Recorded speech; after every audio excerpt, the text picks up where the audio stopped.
so-called Act 250 bill. But I want to give you I want to try to talk a little bit of a higher level. For the really weedy stuff, you're going to have to work with the regional commission, with your person of the regional commission. So I'm going to talk at a little bit of a higher level here. So these three bills together represent really fundamental change to Vermont's regulatory process. It's no secret we have a major housing shortage in Vermont. It has been, until now thought of as the #1 issue, but it's kind of shifted some to property taxes. And for what it's worth, I was mentioning that before the meeting started that healthcare is another big ticking time bomb. But but the goal of these three bills, S34 from 3 years ago, S100 from last year, you've got them all there. I listed them by number. And then H687, which is the so-called Act 250 bill, or 181 last year, are really trying to make it easier to build in downtowns, to take pressure off of sprawl, and to create vibrant communities. We have an inherent conundrum in that every good planning principle says to try to make your downtowns dense, have your housing development, your commercial, in your downtown cores. The problem for Vermont is that, of course, all of our cores are on rivers. And we now have what I call our annual 100-year floods. So we have kind of a conundrum between those two, between the fact that the rivers are flooding much more often and more severely than they have in the past, which has affected a lot of downtowns, witness Montpelier and Barrie in particular, Londonderry, Ludlow, and others. And yet, the good planning principles say that that's where we want to have our communities, our housing, in our communities, walkability, so-called smart growth principles, access to services, not relying on cars, and not just sprawl across the countryside. So the first bill, S234, that we passed a 3 years ago, tries to deal with this a little bit by allowing infill development where we want development. So if three key conditions are met. The new construction is flood-proof. We were talking about this before the meeting started. Flood-proof to 2 feet above the base flood elevation, the 100-year flood. It won't make the surrounding buildings more prone to flooding, and that the community has adopted flood hazard and river corridor bylaws. So this is the smallest of the three, but it does allow, the point is that in flood hazard areas, and you know what I put these definitions, these are lay definitions I put afterwards. Floodway is kind of like the raging river, where of course you never build. Flood hazard area, which is what some of the center in Manchester has in it, is more rising waters. And those are the areas, the flood hazard areas, where if you meet the definition promulgated by the agency of infill development, and don't ask me to do that for you, you can build in flood hazard areas as long as it's built 2 feet above the 100-year flood level, and you have river corridor bylaws, and doing so won't visit the impacts on the building next door. So that's the first thing. So I guess the point here is that you can build in flood hazard areas if you meet certain requirements, if it's in your downtown and if it meets the definition of infill development. So I just wanted to first start off with that, so that you have that in the back of your mind. The fact that it's a flood hazard area is not just positive that you can't build there. And by the way, that same bill, just so you know this, it used to be that permits often expired after a year, and that's actually not realistic if the construction hadn't started within a year. It often just takes longer than that to put the pieces in place. So that bill, I just noticed an aside, we moved that to 2 years so that there's time to line up the funding, deal with cost overruns, et cetera, whatever it may be. So when Act 250 was passed, I just want to do this as a little, try to set this up and have a discussion. By the way, interrupt me if you want to.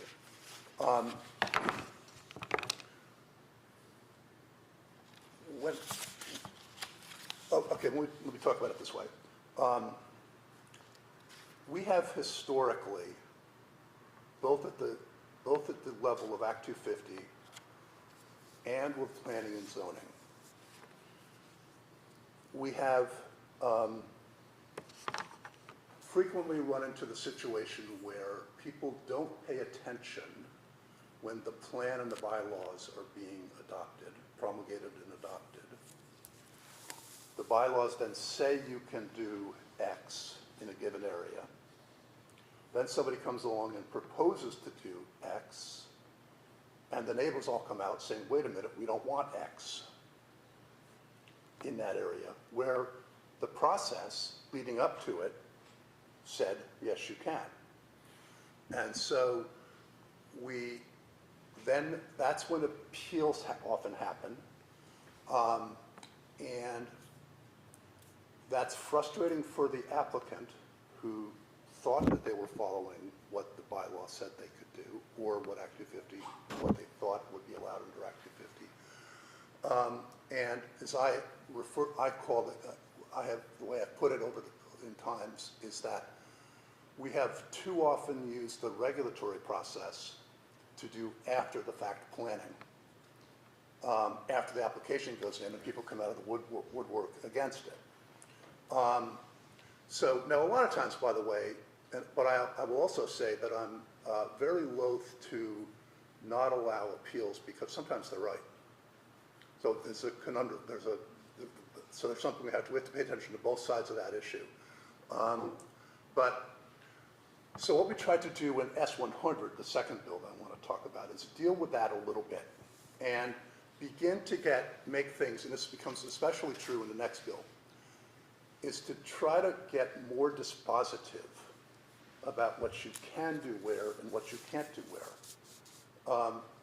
When Act 250 was passed 54 years ago now, there was supposed to be with it a state land use plan that really did this. It really said, you can do it here, you can't do it here. That never happened for all kinds of reasons. It's partially because it was top down and people didn't want that. So, but the result has been this sort of long history of everything being treated like a conditional use and using the appeal process, the permit process for after the fact planning. And we're trying to move now more toward a system where when we say you can do it, we really mean you can do it. And be more clear about where you can't do it so that applicants know and the world around them knows. And so it really does mean, in the end, what we're headed toward is you better pay attention when you're planning your zoning bylaws are being put in place because they're actually going to have real effect. So I'm beginning to talk about S100 and H687 together here. But let me go back to 100, to S100 on the second page of your handout. With S100, we did a few things in particular. Again, we're trying, Vermont is desperate for housing. There's all kinds of numbers floating out there about how many units we're short, and we need tens of thousands of units of housing in Vermont just to get to the point of having a tiny vacancy rate. And so S100, 5 key building blocks in the regulatory part of S100 were requiring that towns allow density of 5 units an acre on an area served by municipal sewer and water. On the theory that we all paid for, the whole state, wherever there's sewer and water, it was paid for by all the people of the state of Vermont. And that when we have sewer and water, and you have an area that's zoned residential, you must allow at least 5 units an acre. We're going to be talking about downtowns. And so that's an effort to make it easier to build in downtowns and be dispositive. You are allowed to do 5 units an acre. To reduce excess parking requirements, so the limited land and dollars go to building housing, not unneeded or unwanted parking spaces. So to reduce, Montpelier got rid of parking regulations. I'm not suggesting anybody should or shouldn't do that, but Montpelier did it. And because it was become, you know, the whole world should not be, and our decisions about housing should not be made based on cars. And especially as we're trying to get housing into downtowns. So this reduces parking requirements. To allow those building affordable housing at 40% density building, which can include an extra floor in downtown area. So if your ordinance says A, you get A plus 1. Seth, what's the definition of affordable? I can't tell you that. It's some percentage of median income. But what I will say about it is that the term is often thought of a little bit, I don't know, like, you know, we don't want affordable housing or whatever because it's it's low income. But, you know, the reality is that most people in affordable housing get up and go to work every day.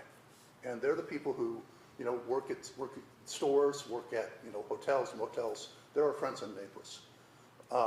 And so I don't remember the exact definition of what it is, but it's some percentage of median income.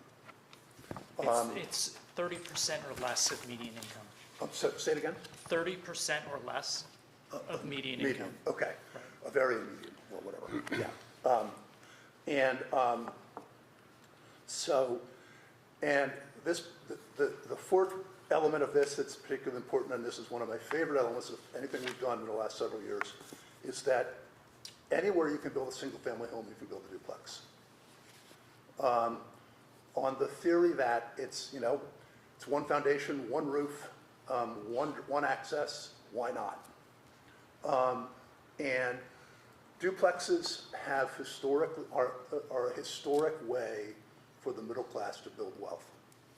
You know, you buy a duplex, you get somebody into one half to help pay the mortgage, you look the other half to help pay the mortgage, and eventually you get to the point that you're, you know, it's a really traditional, really effective way for the middle class to build a little bit of wealth and build a little bit of equity. But more importantly, of course, it's another home. It's another place that somebody can live.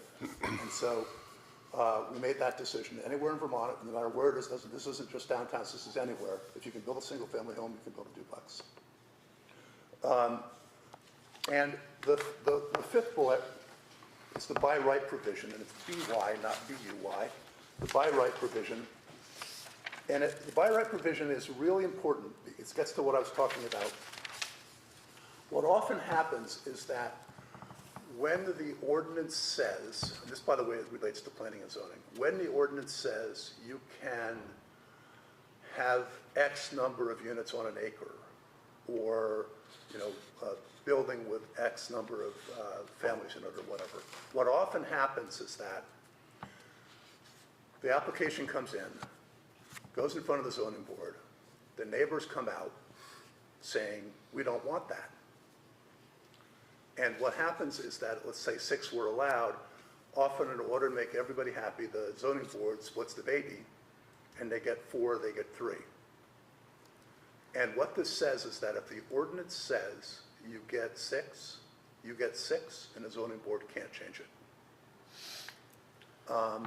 And so, once again, the point here is pay attention when your plan and the ordinances are being developed and when they're, you know, when they're being adopted, because they're going to mean something.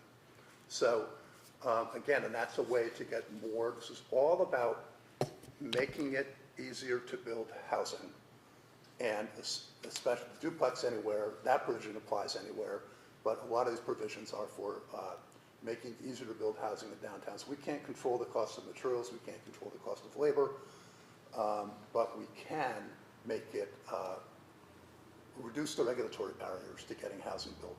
And we can be strategic about it and really try to get housing built into places where it makes the most sense. And the legislature landed on the notion that where it makes the most sense is in downtowns. So,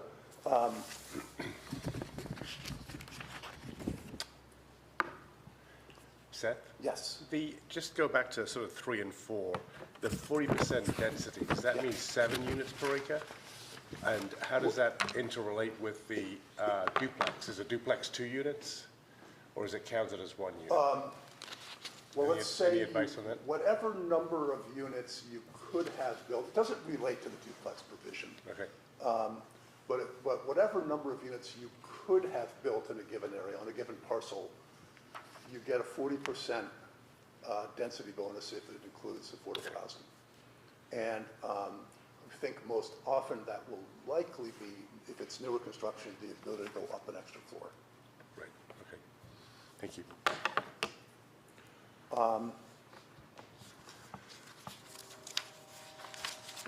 Just a couple other notes, and I think I put this in yours as well. This is still in S100. For developments with an affordable housing element, a finding by the zoning board that the project comports with the character of the area is not appealable. That's the one time, and I like I said, I'm loath to take away appeal rights. There's been a push to do that. I've generally not been in favor of that because sometimes the opponents are right. And if you take away appeal rights, things happen that shouldn't happen. But if you're in an area that is zoned for housing, then almost by definition, housing is consistent with the character of the area. And so what this says is that if it has an affordable housing element, a finding by the zoning board that the project comports with the character of the area is not appealable. And because character of the area is the one used the most for appeals. It's the one, you all know about that, you've probably read about that housing project in Putney that took years. And the first half of that, before they went to start the Act 50, part of the appeal process was to appeal on character of the area, just frankly because it was affordable housing. And so you can't do that anymore. And this provision making it harder for communities to zone out shelters. So I think that is enough for S100.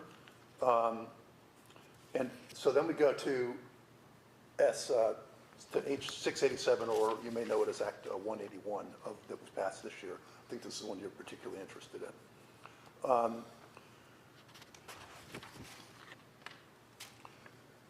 So this bill, and this is, I think it's like worth stepping back for a second and recognizing that this is the first time, and I'll get to it, the first time since Act 250 was passed, 54 years ago, that we've ever started to exempt any areas anywhere in the state from Act 250 jurisdiction.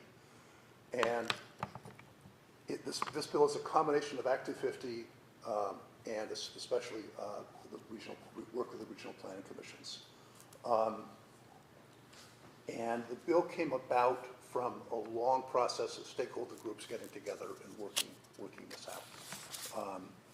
So the first thing the bill does, the fundamental building blocks are, the first one is to create a professional natural resources board, a board to oversee Act 250.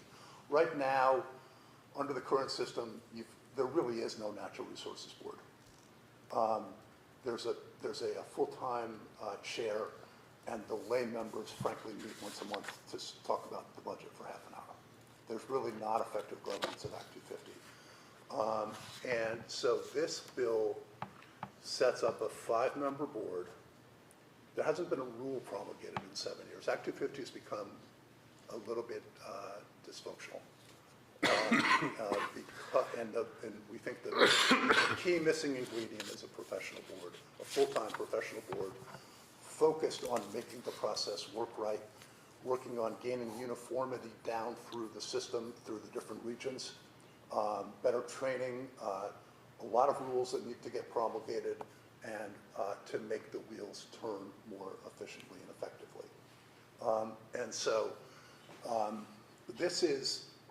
this may, in the end, be the most important part of this whole 100 and however many pages, I forgot how many pages, 170 pages, creating this board and really having real oversight of the process.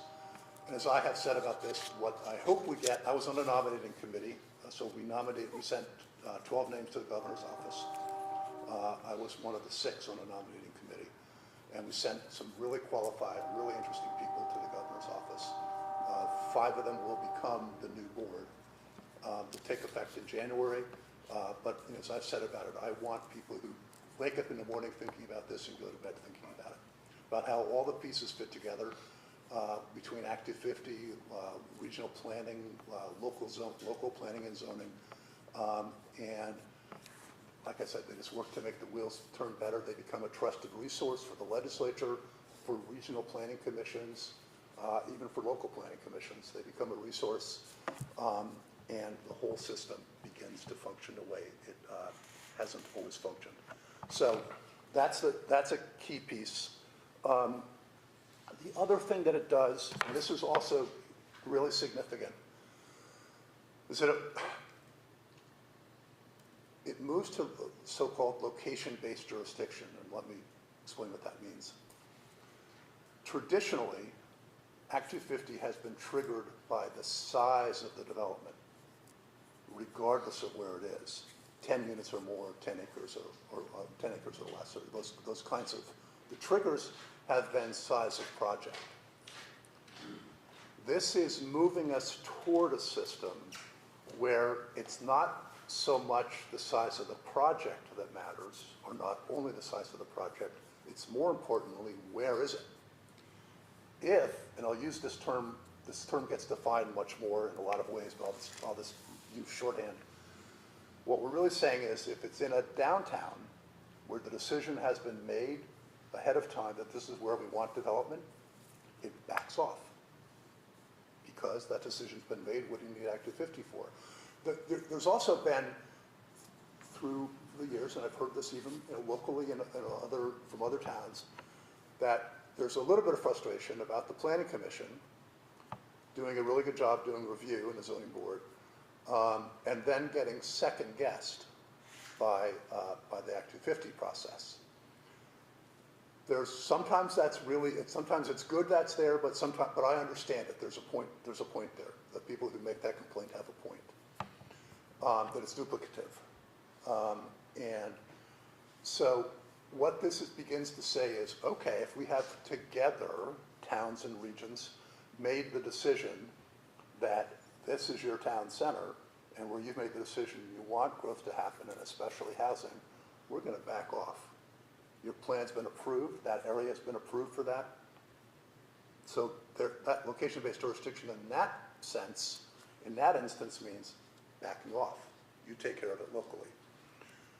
So that's what becomes, I'm jumping around a little bit, that's what becomes thought of as the Tier 1A and Tier 1B areas. You may have heard that terminology. But just think of it as shorthand, town centers. That's Tier 1. Tier 3, and I'll come back to Tier 2.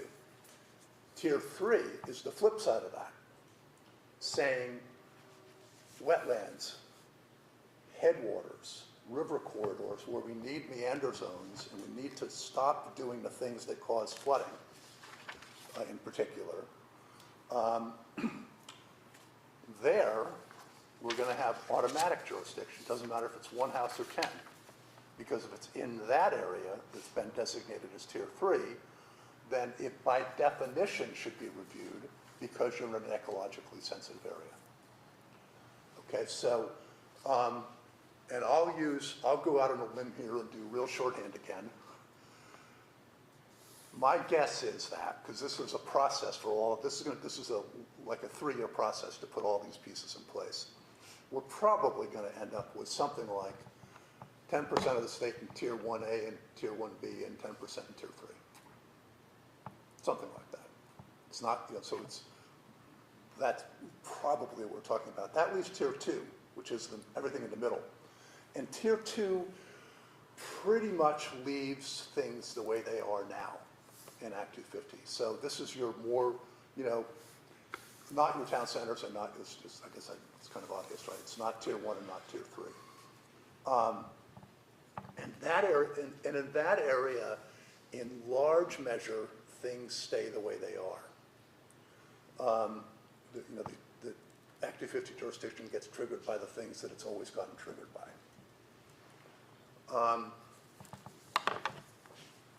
So the other thing that it does, and again, this relates to you,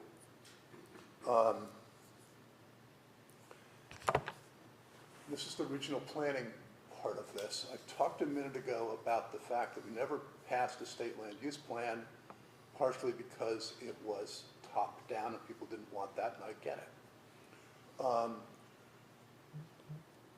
The third key part of this bill has regional commissions working with the communities they serve to sort of create future land use maps, regional plans that are all the same across the state of Vermont using the same key categories, the same, I think it's 8 categories.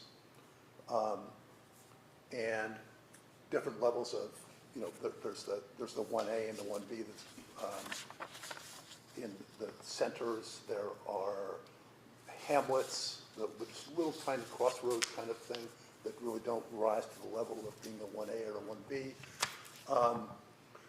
And then so-called transition zones, which are the areas perhaps coming into town. And in some ways the transition zone language is in some ways about sprawl repair, not creating more sprawl in transition zones, but lessening the sprawl in those areas. And then the rural areas, and like there's a special category for places like ski areas. I forget what they're called, recreation zones or something like that.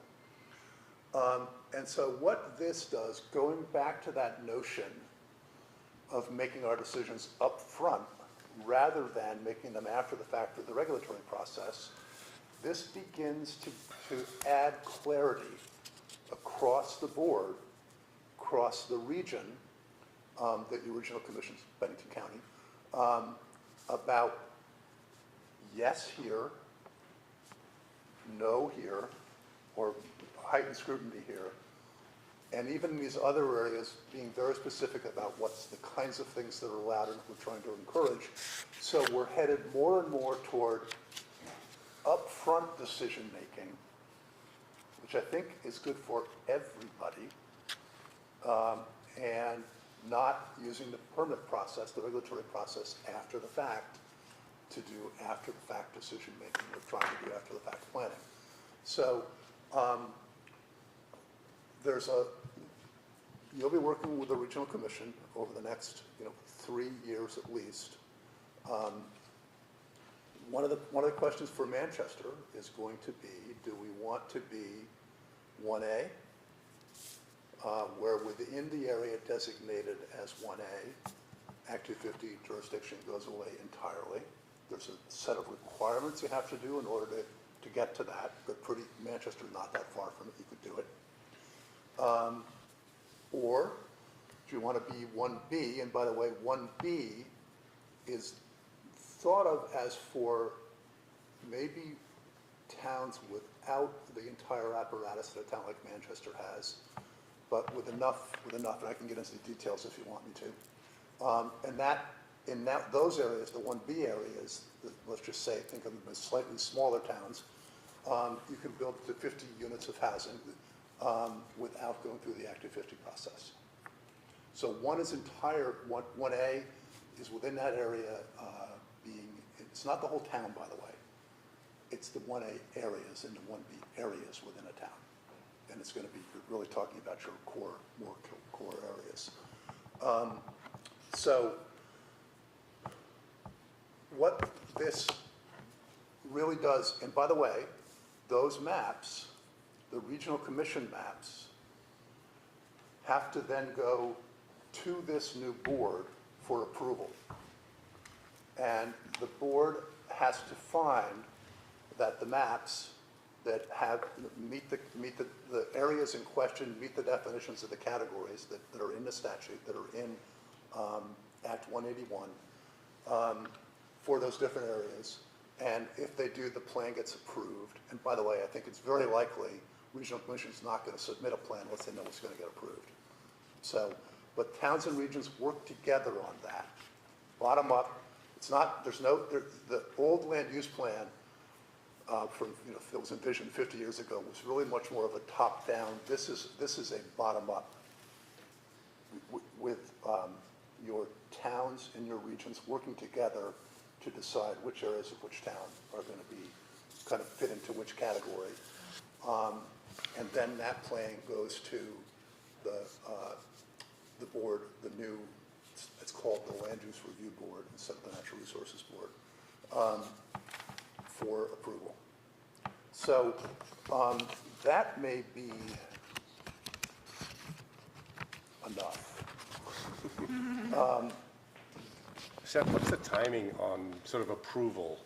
You know, we're just setting up the board in January. Are the regional commission, planning commissions, are they established? If we wanted to go for a 1A today, is it really 2 years away? Or It's is a it? couple, it's a couple years. Okay, so just think about it in a Yeah. couple of years. The board, for instance, the board has to get appointed, then they have to get organized, then they have to go, there's a process for, they have to go through a rulemaking process to flesh out the meaning of everything that I've been talking about. That's why I can't answer, really specific questions, because some of them are going to get decided by the board doing rulemaking.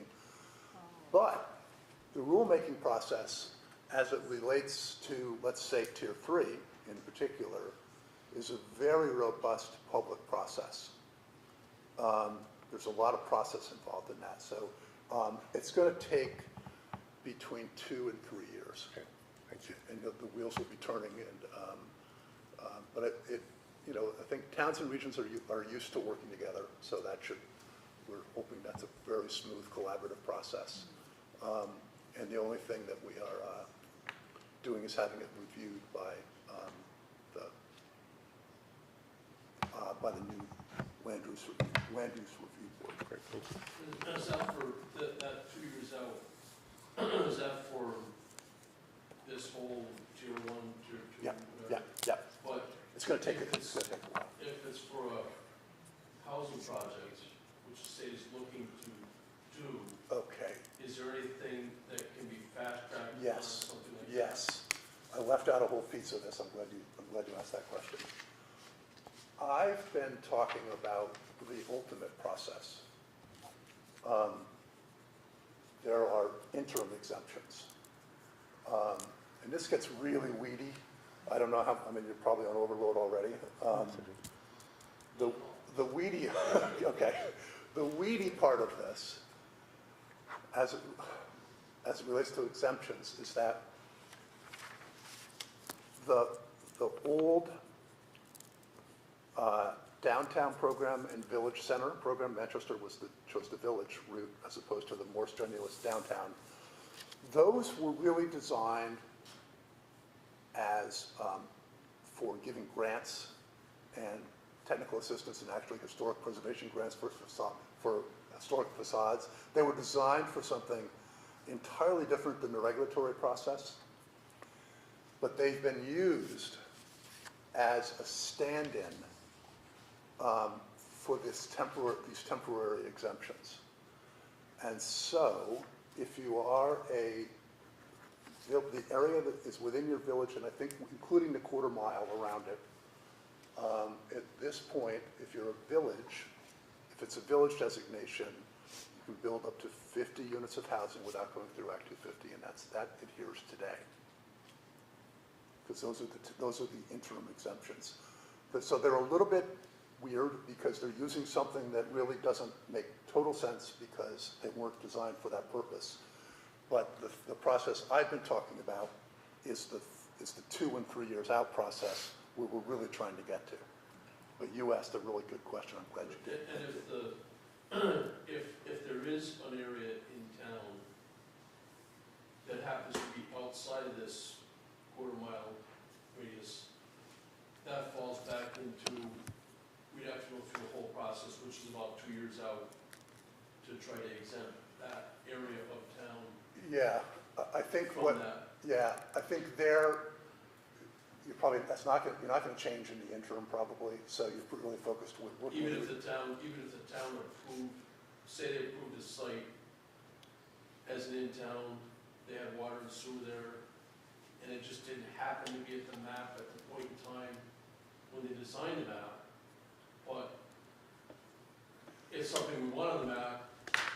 How does that? I think you work with the regional commission and be thinking about the 3 years out, the 2 or 3 years out. Yeah, because you're going to have a real process. You could theoretically try to amend your old designation. I don't know. You could theoretically try to do You can find that. out, Yeah, probably. you could theoretically try to do that. I mean, if you could And amend you it, still- if you could amend it and bring it into play Yes. sooner rather than wait 2 years out. You probably could do that. Because a lot of the problems we run into is the Act 250 process project we're looking at. 49 houses probably. And it's about, if they've got to go through the Act 250, it's gonna be about $5,000 per lot Yeah. to get the permit. And that's, if you're looking for affordable housing, to tack another $5,000 on the project Yeah. is. So, again, it is, that's the interim. It would have to be in your village center or a quarter mile. You could theoretically try to get that extended if you thought it would qualify. How would you go about it? You do that through the Agency of Housing and Economic Development. The old designation program still exists. And the regional commission, by the way. But I think what you're really probably talking about realistically is working with the regional commission to get your new boundaries right. So I see Mike has his hand up, by the way, if you wanted to. I don't know how you want to do this. Yeah, Paul Croce has his hand up. Two quick questions, Seth. Thanks for coming tonight. Can you describe to us the makeup of the candidates that are for the 5-member board at the state level? And can you delve into a little bit more on if the town decides not to agree with the regional commission approval of the plan or whatever plan might be, what that sort of might look like going forward? There are requirements for the people who serve on the board. Everything from people involved with a planning background to development background to environmental justice background. And the governor's supposed to consider all of those things and try to create a board that kind of represents those various perspectives. And I think the second question was about a conflict between the town and the region.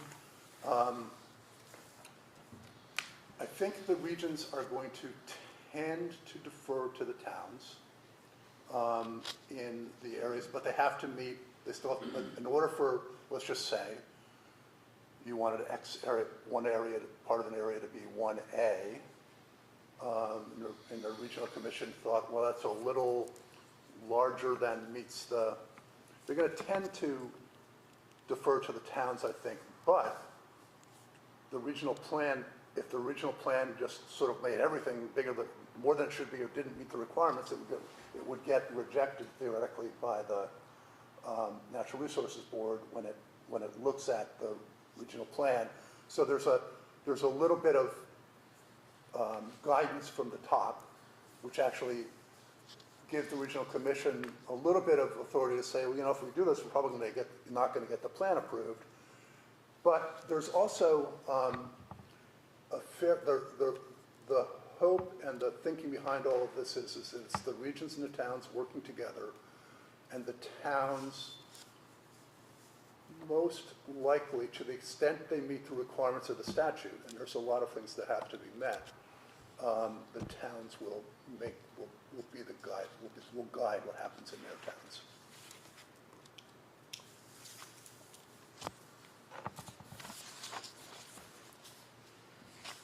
Any other questions from the Zoom audience?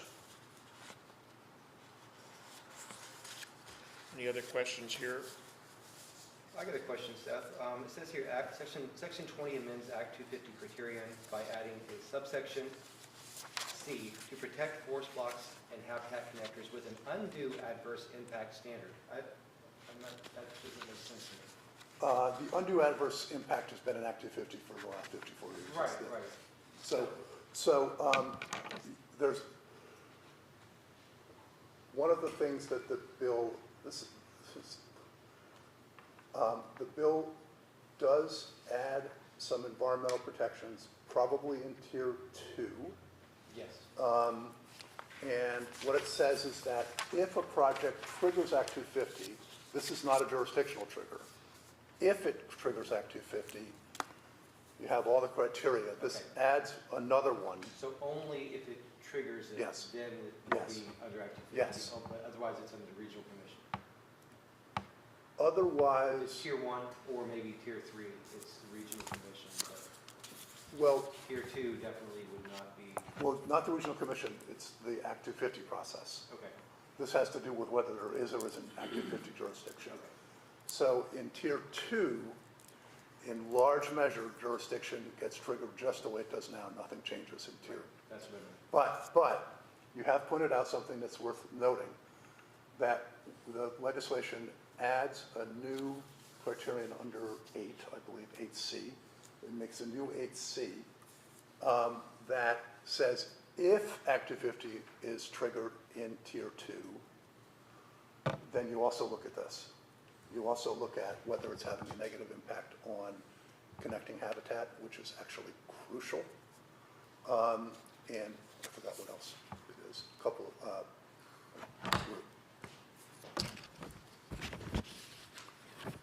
oh, and forest blocks.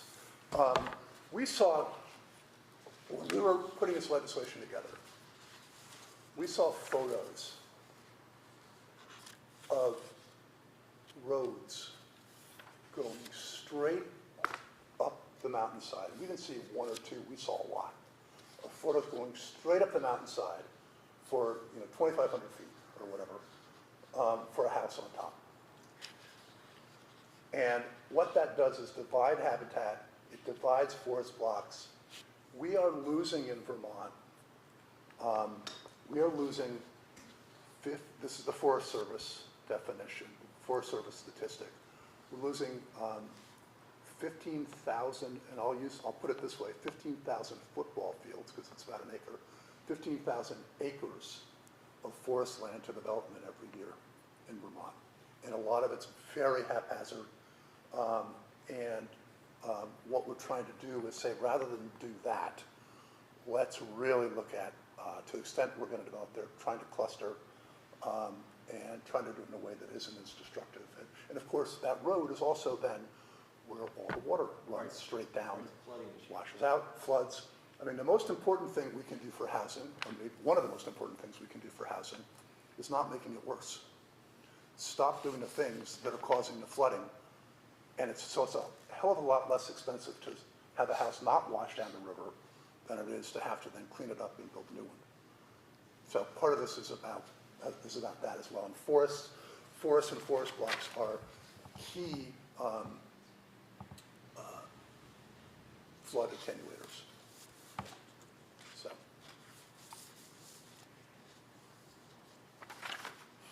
I have a question, and I don't know whether I should be able to get the answer myself here. What is the meaning of road rule? Oh, the road rule. That relates to that, to the road going straight up the mountain. For the first 27 years of Act 250's history, there was a so-called road rule. This is tier 2 again. And it said that if the road was, I think it was 2,000 feet, more than 2,000 feet, it triggered Act 250 jurisdiction. And the road rule was repealed in the 90s, partially because it was never well-written and clear. And this legislation brings back the road rule, but rewrites it and makes it workable, hopefully. Because, anyway, so that becomes, within tier 2, that becomes, if it's more than 2,000 feet, that's the one place there's a new jurisdictional trigger in tier 2, by the way, is the road rule.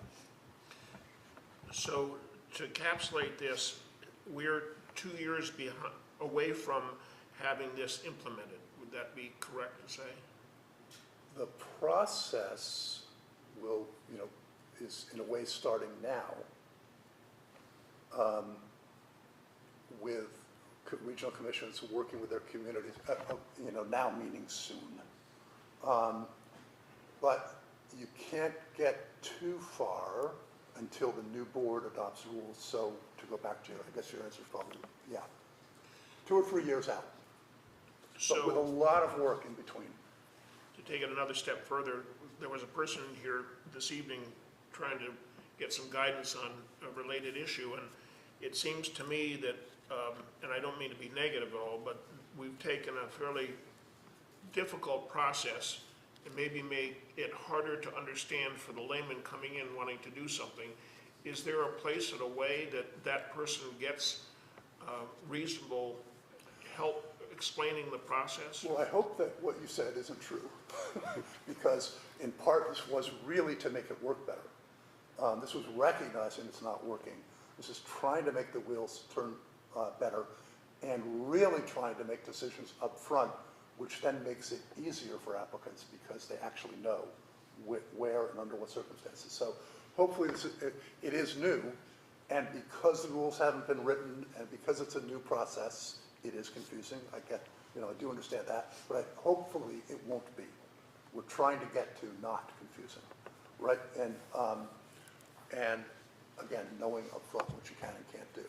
So, but I think it's always going to be your regional, working with the regional commissions is going to be the key. So, to. in a sense, historically, one has been under the guidance or control, really, of the Act 250 Commission in terms of what you can and cannot do.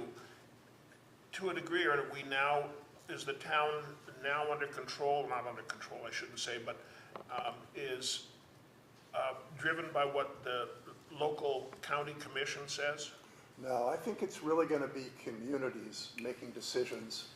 You've got the, Is it more decentralized than you think it was yes, before? it's certainly more, it's much more decentralized than the old notion of the state land use plan, which was top down. This is trying to get there bottom up, and it's again, I'll say it again, it's really about making decisions ahead of time and upfront about what you want where and what you don't want where, and what the rules are in each section. So it really becomes clearer and easier to understand, which is good for neighbors, it's good for applicants, it's good, I think it's really good for everybody. But it's going to take, but it's also set up to be a real process with a lot of community involvement, a lot of work back and forth with the regions and the towns. But you're not going to have your regional commissions trying to impose anything on you. They're going to guide. Is more, I think, much more what it's going to be. And the thing, I have to kind of a little bit there, the things you can and can't do, are there, because there, different towns, they've got areas, there might be one little chunk of town that's got quite a few houses already, and then, but there are border places that don't have as many houses, and to actually zone every little spot out separately. Yeah. Is there, the things you can't do, is there always a way that you could possibly do it, or is it just a no? No, it's not a no, and it's really not. That's not what. I think what had a. I always like that, the gray area. Yeah, There are yeah. certain There's going to areas be that gray. There will always be gray. It might work, it might not, or, You will know which area you're in, whether you're in a transition zone, whether you're in a hamlet, because they're all going to be identified. And there's not like this line that says, oh, you can do it here, but you can't do it here in most instances. Like a hamlet and a transition zone really might not be that much different in terms of what you can and can't do. But the areas that will be defined, but this will be the towns and the regions doing it, that'll be, and because they have to get approved by the board, are your 1A areas where, by the way, so your 1A areas in particular require sewer and water. History of sort of compact development, it's kind of obvious, I say obvious, although there's always nuance around the edges, but we know what we're talking about here in Manchester. And if you have sewer and water, and if it's in your downtown and it meets the sort of definitions of walkability and those things, that'll be a 1A. You can amend your 1A area, by the way, later on. And in fact, the 1A area and the 1B area are both designed, there's some language in there that allows, if you take a town like Londonderry, floods a lot in the downtown. Montpelier floods a lot in the downtown. The bill is designed to allow some latitude for towns to shift their center of gravity a little bit when it's going to make sense for them to do that. We're not talking about Manchester here, I don't think, but, and by planning ahead of time to sort of move away from the river a little bit and expand over here a little bit, as long as the plan is to get sewer and water there, you can have, so it's not static. It's not intended to be static because things change. And we specifically thought about, as we were putting this together, how we help a town like Montpelier or Londonderry or somewhere else, to the extent they want to. We're not forcing it on anybody, but to be able to shift their center of gravity. Seth, couple questions for you. So all these changes that are happening, we're in the process of updating the town plan now. It sounds like we'll have to change the plan again to adopt all these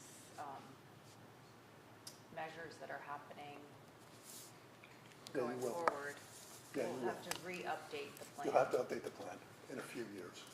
And then when is the rulemaking happening? Is that this year or is it next year? Well, What's the timeline board, on that? the board hasn't been appointed yet, so the board goes into effect at the beginning of the year. And there's different time requirements for the rules getting completed for different things, but it's going to take a year for the board to adopt rules for most of this. Okay. And then also, I don't know if you were involved in Act 74, the Home Act from 2023.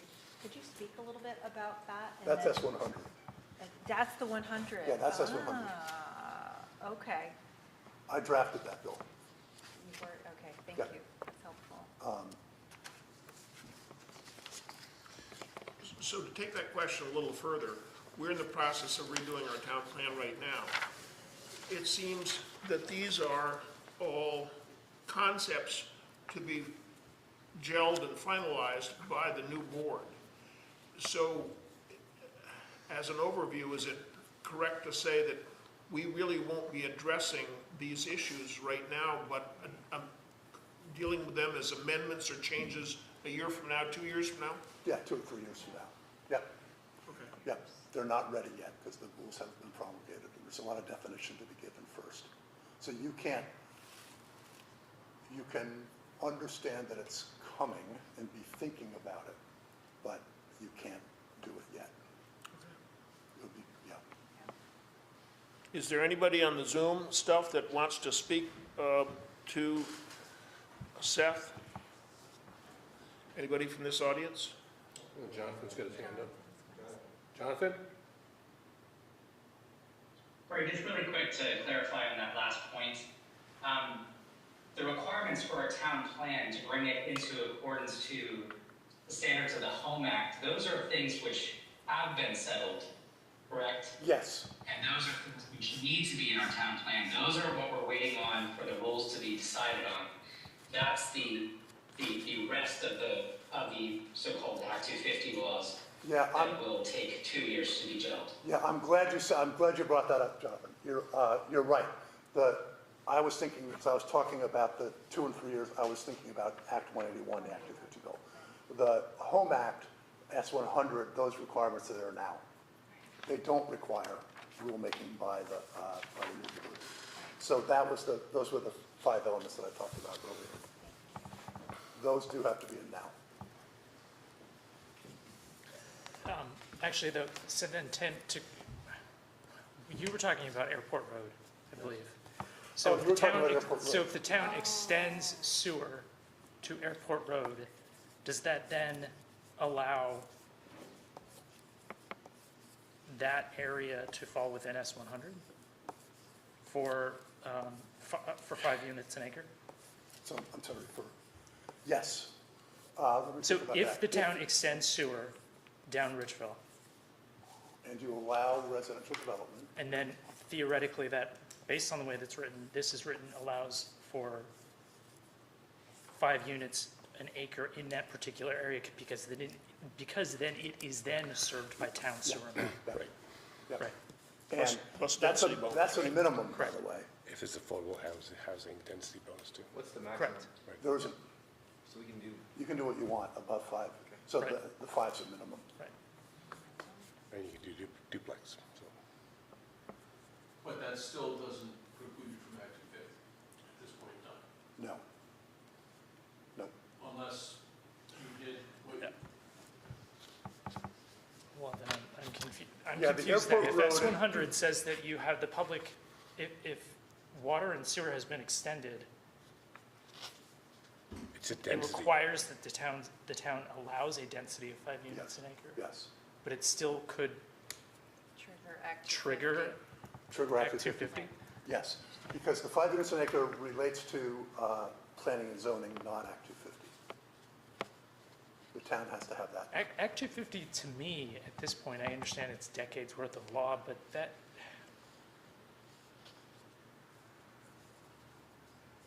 it feels as though it is making our housing situation that much more desperate. I think we hit the breaking point at least 5 years ago. So I appreciate the work you're doing and are continuing to do, but it's a little disappointing to hear that we're 2 to 3 years out for legislation to be understood, enacted by a state agency, and then to have the governor appoint a 5-member panel. That seems like a really long time. Well, the only thing is, and this is the point that Tim raised earlier, in a way, that's all correct. That's going to be the 2 or 3 years out, but the interim exemptions adhere now. And so within the village area and a quarter mile out, probably, this is outside of that. It's outside of that. Within, you can build up to 50 units of housing without going through Act 250. So the interim exemptions help. And so they're there to carry us through those 3 years. Sorry to jump in here. Mike and Tim, I hear your clarification you're trying to reach there.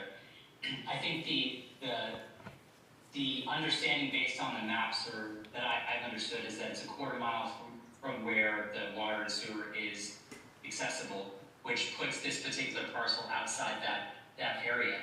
So if we don't have that now, from what I understood earlier, is that we would need to essentially have the water sewer available to the property, and then change the designation or reapply for the boundaries to be changed to appropriately amend that in order to get around the Act 250 exemption. Because if right now, we simply get water and sewer there, we're not going to be, based on the designation, allowed for that exemption. Because that would be within the quarter mile radius. It would be. I would say It's a quarter mile of the designated area. So it's, the designated yeah, area. I know what you're saying. Not where the water and sewer Yeah. is, the the designated area. designated area. But back to the question, Okay. how hard would it be to change the designated area? That's the main question. Yeah, I don't know enough about the specifics of what went into your application for the village designation, and whether that would fit in what you'd have to do. I can't answer that question. But it is theoretically possible that you could go that route. So if we could get the designated area changed, then we would fall under that exemption. Yep. As long as you had sewer and water. So there you go. As long as you had sewer and water. We're in. Any other questions of Seth? Thank you very much. Thank So you. you did ask me, by the way, legislation that might be coming next. I think Peter mentioned that to me. And I think that we have put the legislature, and I think it's all been really critical work that's going to really help, both in the short term and the long term, S100 and H687. But we have put, over the last 4 years, a lot on towns and regions, and actually in the Agency of Natural Resources as well, and the new Environmental Board, or Natural Resources Board.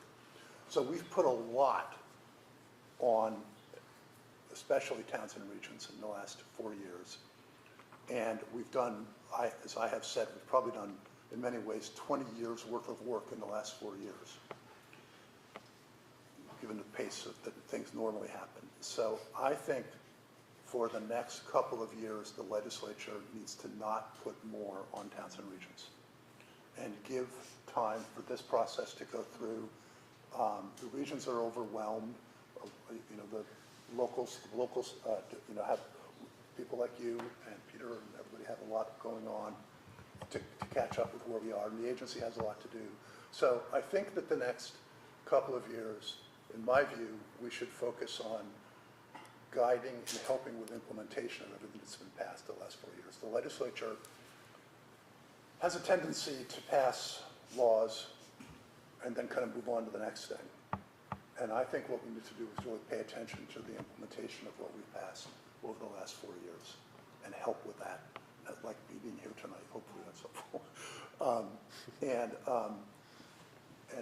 so I think there's that. I'd like to spend some time, if I ended up in the Natural Resources Committee in the Senate, and I think I will, really spend time bringing people in from all over Vermont, just giving some testimony about, on the ground, what's working well, what's not working well, where are the hang-ups, what parts are frustrating, what can we do to make the system mesh better and the wheels turn better, which is really part of helping with implementation. So I think there's that, and I think that's those two things together, which are really, is really where I hope we focus the next couple of years. For the last 3 summers and falls, I have pulled together people and worked to put together first S234, then S100, and then H687. I sponsored all of those, and I've worked to make them all happen. This summer I didn't do that because it's not, we need to focus on what we have first for a little while. I think, I will say that I think siting of infrastructure, we passed the renewable energy standard, which requires us to we have about 10% renewable now, trying to move the state to 20% renewable within the next 5 years or something like that. And so I think that siting of those facilities, solar panels, for instance, is one area where I think we are going to have to start really start doing some deep thinking and some work over the next couple of years to get ready for that, so that we don't have, so really, again, make the decisions up front. Where do we want them? Where do we don't want them? And I think one thing we should try to do, to the extent we can figure out how to change the rating and wherever else, is to try to get as much of that as we can onto the built environment, where it makes the most sense, rather than fields and fields of. But that's going to take some work, and that's one place I plan to spend some time. Thank you very Yeah, much. Thank you. I hope that was helpful. Very good. Thanks. And by the way, anytime, I enjoy it. So, okay. Do you want to quickly do the approval of the minutes here? I think we ought to.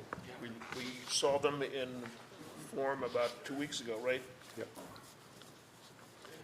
So therefore, I move to approve the minutes of, Second? and all in favor say aye. Aye. Opposed? All righty. Paper parking proposal, do you want to lead on that? Sure.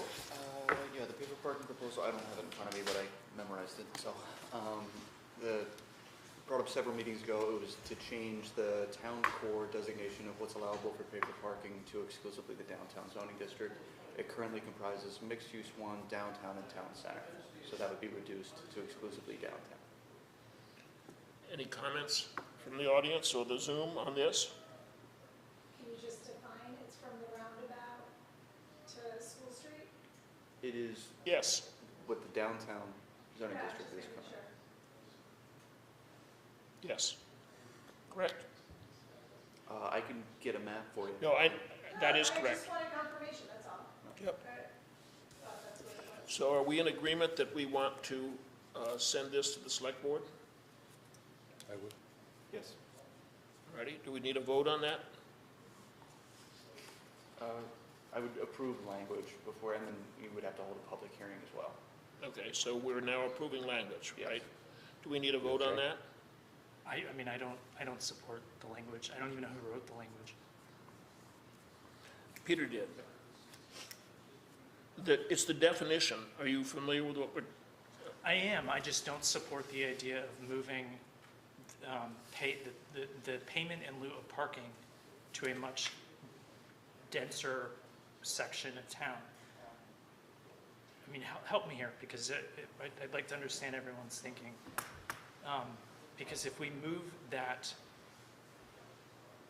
designation to just the center of town, that will then require, by default, the rest of town to have much larger parking lots. So as an example, and I assume this came up because of one very specific piece of property, if we didn't have payment in lieu of parking, or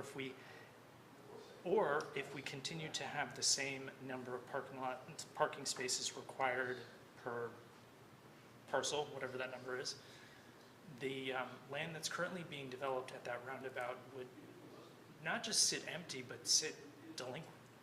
No, It may not it wouldn't do that. It may not have, but let's- that's where my mind goes. Okay, I don't think, and I think it will hurt the town financially in the long run, because the more parking lots we have, the less businesses we have.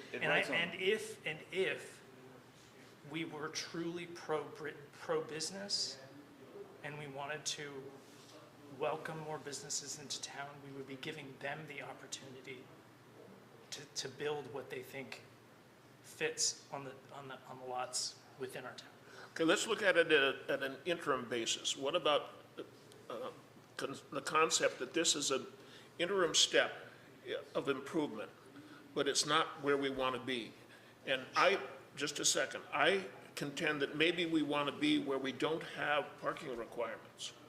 He just said that Montpelier did that, and other towns are doing it. We've seen a lot of press stuff, or Peter gave us some press stuff about, I think it was out west, people doing it. I would like to see us address the issue of, do we need to, who made the decision that if you have a restaurant, you have to have 2 parking places for every 4 chairs or something? Or if you have 2,000 square feet of retail space, you need X number. Those are totally arbitrary, and I don't think, agree, yep. probably not that valid anymore. So let's do this that Peter thinks is the right step for now, and put it on our to-do list that we're going to address how we want to deal with this on a permanent basis. The town wants the select board wants something from us. I think we need to respond and not just kick this can down the road.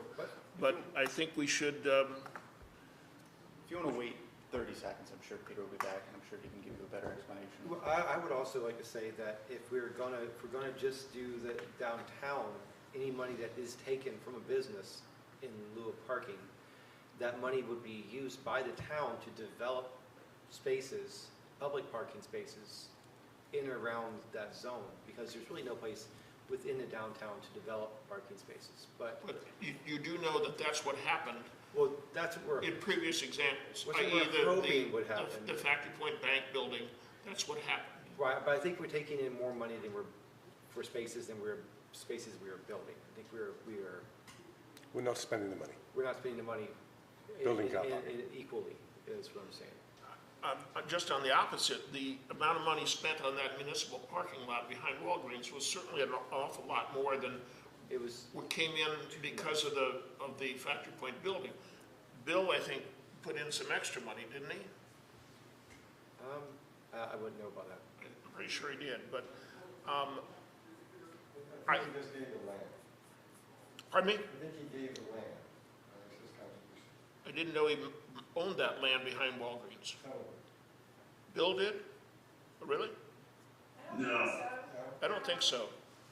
He had to pay in because of Union Underground, and they developed that, so he had to pay into the lieu of parking for parking to support his restaurant. That's why he paid into that fund.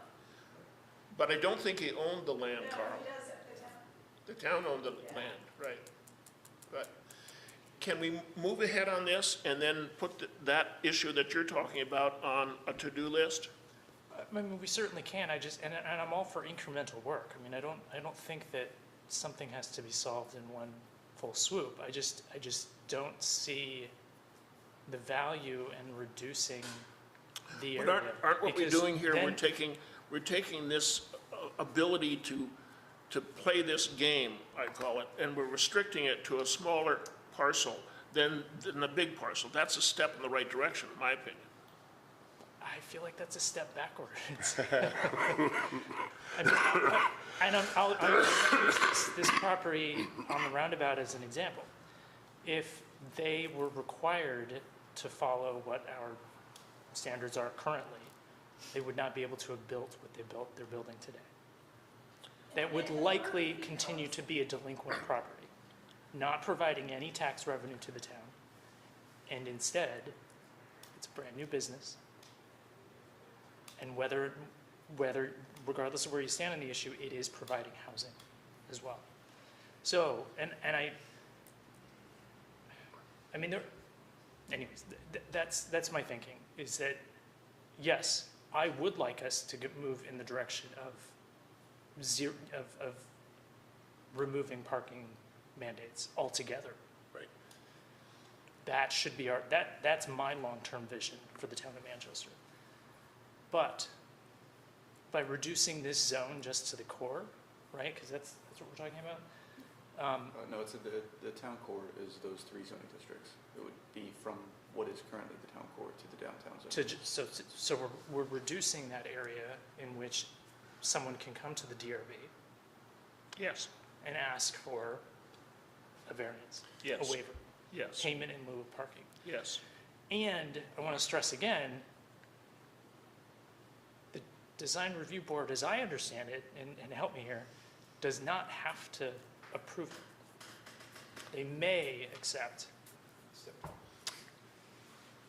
Brad, I don't. Is that So, correct? Can I just ask, are you, either of you in favor, because I think the 3 of us are in favor of just getting rid of it. Are you yay or nay on that? Because, you know, it almost feel like we should just go to the select board and be I like, don't know hey, that one. just get rid of it. Well, that would be, I just want to hear everyone's Yeah. thoughts on this so that I can better understand where to. There's a lot of towns that don't have it at all, and I see, you know, but I know towns that do have it, only in certain zones.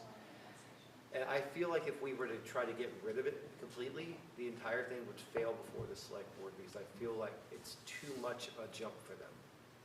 So by doing a little bit at a time, we're moving towards the abolishment of it, but I just feel like it's just too much change at once. But, so, They wouldn't. that's a process statement, right? You're, I'm what trying would- to be tactful with the what way would be we your, propose what would be things. your long-term vision? Oh, getting rid of it. Okay, so Carolyn? So I think my answer is it depends, because to the extent that the money that is being paid in is actually used for some other purpose with respect to creating additional parking, like, is that really happening? Is that the case? Because I think that's something to consider, right? So to the extent that we need additional parking and these funds are potentially creating Historically, additional it parking. has happened.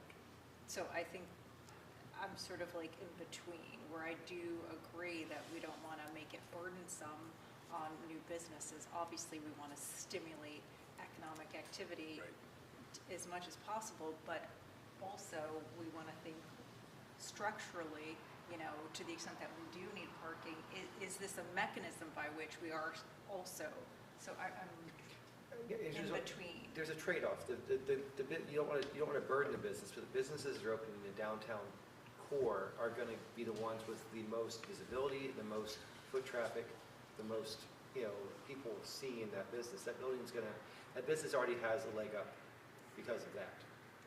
And, you know, the further business is from the downtown district. I think the less visible they are and the less of a leg up they do have. So to tax those businesses outside of that with having to get parking spaces, that really is a struggle for them. So I you know, I don't understand what I'm saying or not, but that's, you know, I feel the downtown's the one area where it's the most needed, and they're the ones most able to withstand the extra, you know. So you're in So- favor of shrinking it into that? Just to downtown, just for now, and we'll see how it goes, and then we can work towards. And is it the case that those funds do actually stimulate new parking? I mean, because it seems like we're land restricted, so is it actually happening that the funds from this are creating new parking? I guess Yes. We have an example that it did happen, yes. And then we have also we have a lot behind Price Chopper that could use a repave, so that money could be, in the future, So- be going towards that. So actually, think- well, I well, think I don't just a think it's second. creating new parking, it's repaving parking that's already existing. Right. No, but it also created, the example that I'm talking about, the underground place at Factory Point Bank, that was a mechanism to start to get that parking lot behind Walgreens operational. So it has happened, it has worked, but I contend that this whole parking issue is a bigger issue than just this vote that we're talking about, and it should be something that's put on our agenda to do in the future, and fairly soon. But in the meantime, Peter has made the suggestion that we deal with this core issue to lessen the impact of what's going on here. Yes and no. One, that parking lot has been there for decades. Yes, money was put towards repaving it and making it more usable, but it didn't create, theoretically, it did not create new or more parking. The parking I lot has think been it did, there. but I'm not gonna argue with it now. That's a detail over here. What Right. we need to do is deal with this piece that's in front of us here, Yes. and yes or no it, and But then if- say that we're going to put it on the agenda to work on the whole parking issue in town, which is related to the transportation issue. Correct, but I And- feel like if but we yes this, we're regressing. We're moving in the opposite direction of what we are theoretically talking about. If we want to head, generically and theoretically, we want to head in the direction of no mandatory parking. And this ends up being No pay for parking. well, no mandatory parking or no pay for parking whatsoever, like, there are no minimums. And that's not to say that that's what we all think, or that's what the town in general thinks.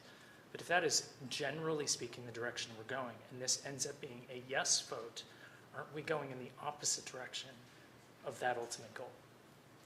We are Peter, you made restricting that, because made then outside of that zone, we have larger parking lots. Peter, you recommended that we do this. Do you want to make a comment at this point? The only comment would basically be that we're moving from a large area where it's available to a smaller area. So I see it's an incremental step, and that was the thought process, by making a one-word change to the ordinance. I don't have the absolute answer. I think you're on It's the a right step in track. the direction of reducing It's the a step in size, the direction by getting reducing. to eliminating it. From my standpoint, it's also, we have to respond to a directive from the select board to do something here. And one second, I don't know how it would make car parks bigger in other areas. Because if I'm a business and I don't have that, I'm exempt from pay for parking, I'm going to build a bigger business. No, I think, No, I think you're thinking of something. I'm hearing this a completely different way. Okay. The restaurant that is currently being built on the roundabout, I don't recall the exact numbers that they 64-seat restaurant. They had to pay for 13 spots, 13 to 18 spots, somewhere in that range. If they weren't able to pay for those spots, they would have required 13 to 18 more parking spots. So the parking lot would have been bigger for the structure that they're currently building now. So yes, the parking lot would have been, either they would not have built that business there, or the parking lot would have been Or they might have Required bought to the be building larger. across the street from them. You don't know how they're going to respond to this need. So, but what you're saying is that you don't want to take this incremental step of somewhat controlling this problem now while we work on getting a permanent fix for it. I don't think it's a problem, no. It's not a problem now. We're No, reducing because it from a the big. design review board has the option to say yes or no. Development. But they don't, they get Design, waivers, development and review board. Go ahead, I'm sorry, your hand's been up a long time. You create the burden on the next door neighbor. So I already own a property, right? And I'm a business. So you're saying a 100-seat restaurant could come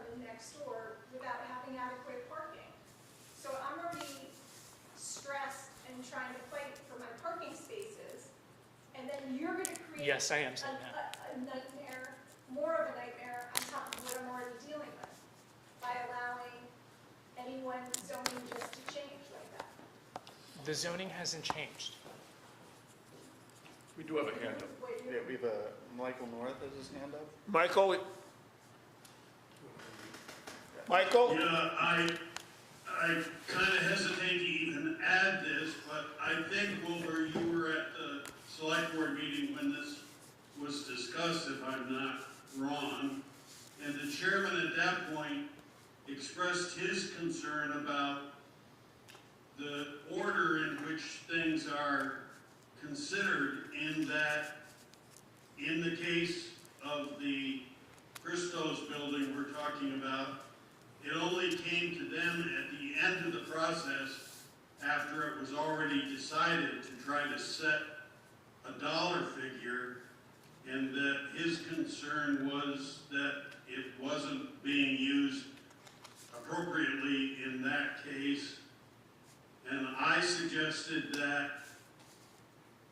first off, I think we have to realize that this is a very rare instance that this comes up. I think people can only point to one example where it's been used. Perhaps there's another one I'm not aware of. But what it really is the town agreeing to provide parking somewhere at a place to be determined for the benefit of a particular applicant. Now, we can argue whether or not that's an appropriate role for the town to do or not, or whether we need to have any parking requirements. But as a proposal of pay for parking, what it is the town agreeing to provide parking for a price.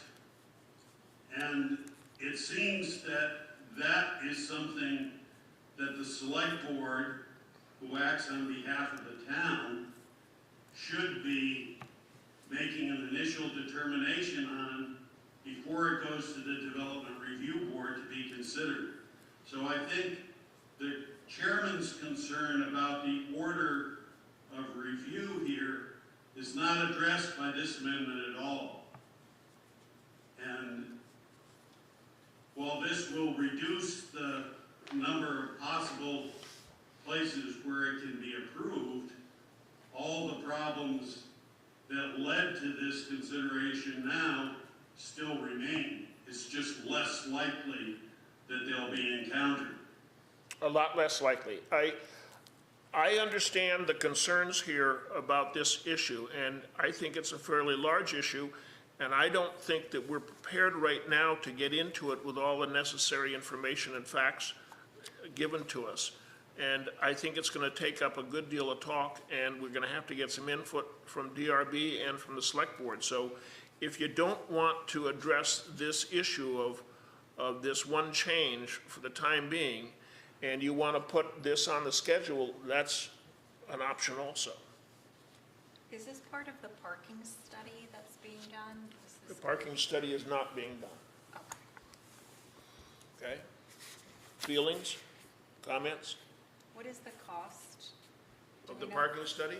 No, the payment in lieu of parking, like what is the cost? Per space, I don't know. I think it was 2,000, and then people are saying that that is probably not an appropriate number, Because it's too low. Too low. Way too low. Just a question, if you shrink the area, what does that mean for the businesses and people coming in the future outside the area? And there won't be any It eliminates this option in that area, and it maybe forces us to figure out a different way to deal with the parking problem.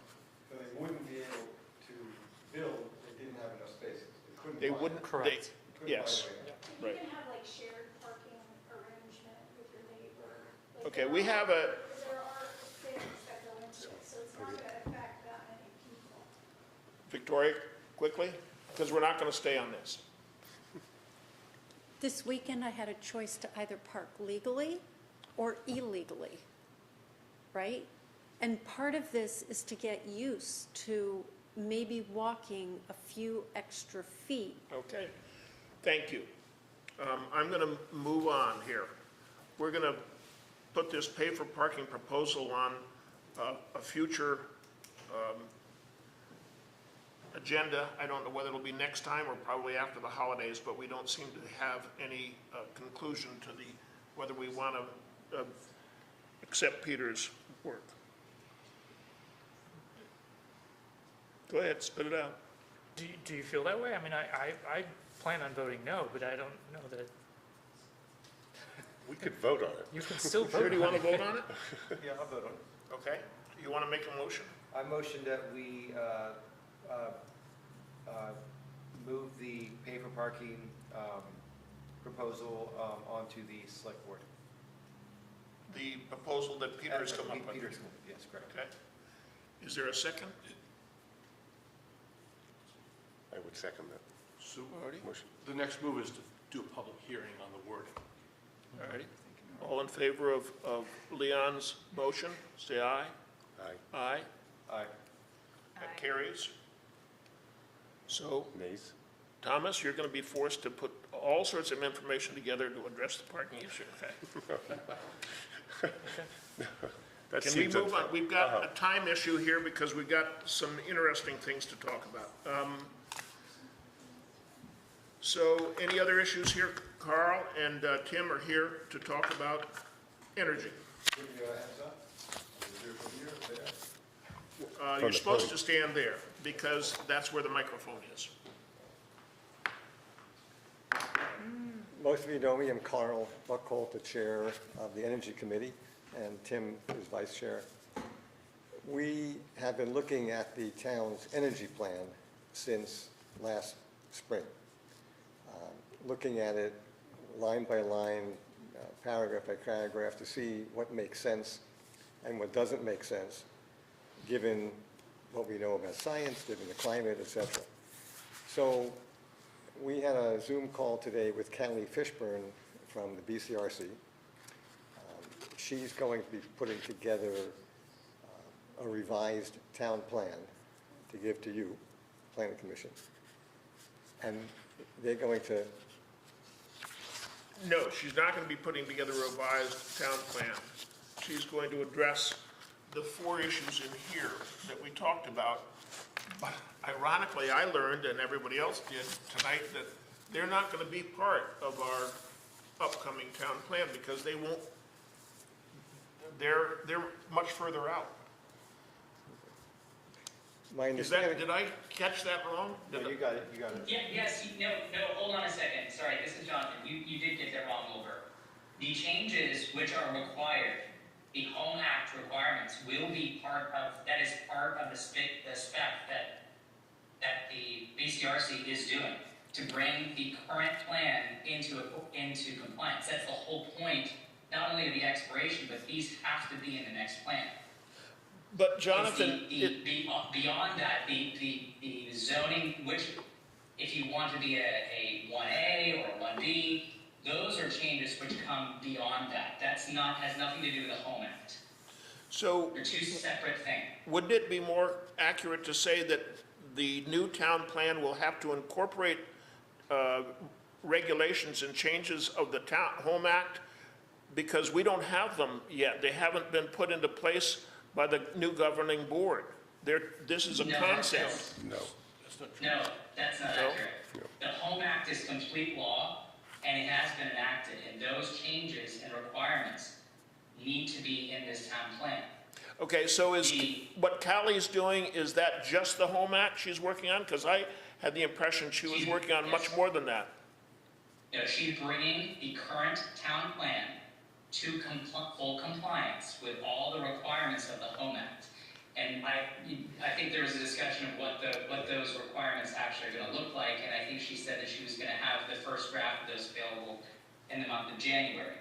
Those are changes which are absolutely required in order for that plan to be approved. It has nothing to do with the future changes that will need to be incorporated in a future plan regarding which designation the town might want to seek, or how we want to divide up those types of changes. That has nothing to do with the Home Act.